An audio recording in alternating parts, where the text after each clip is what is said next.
మరియు పిల్లలకు నా స్వాగతాలు.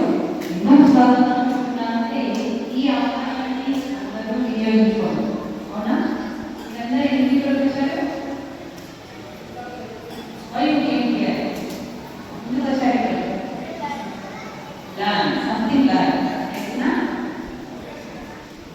సంథింగ్ యోగా, భగవద్గీత, రామాయణం, మహాభారతం ఇలాంటి మన ధర్మాన్ని గురించి తెలుసుకోవడానికి.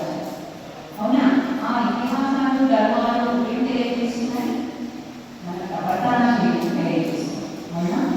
ఒక నిమిషం మన మనసు నిలకడగా ఉండలేదు. అవునా? స్టాండర్డ్గా ఉండడం మనం చాలా చూస్తున్నాము.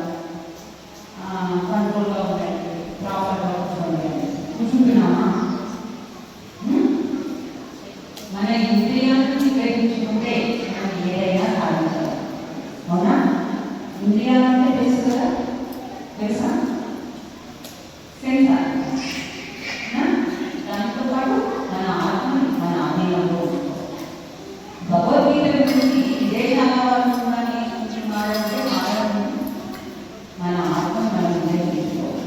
విదేశీయులు దాన్ని ఆచరిస్తున్నారు, మనం మరుగున పడేస్తాం. అవునా? సరిగ్గా నేర్చుకోవాలి కదా, తెలుసుకొని ఆచరించడానికి ప్రయత్నం చేయాలి. ఆచరిస్తారా? రామాయణం నుంచి ఒక మంచి మెసేజ్, మహాభారతం నుంచి ఒక మంచి మెసేజ్, భగవద్గీత నుంచి మంచి మెసేజ్.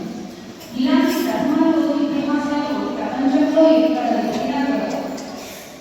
ఆయుర్వేద గ్రంథాలు కూడా మన భారతదేశం నుండి ఇతర దేశాల వాళ్ళు ఆచరిస్తున్నారు.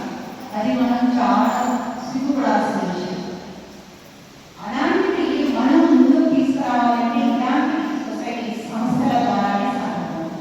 దానికి మీలాంటి అంటే ఈనాటి పిల్లలే రేపటి పౌరులు కాబట్టి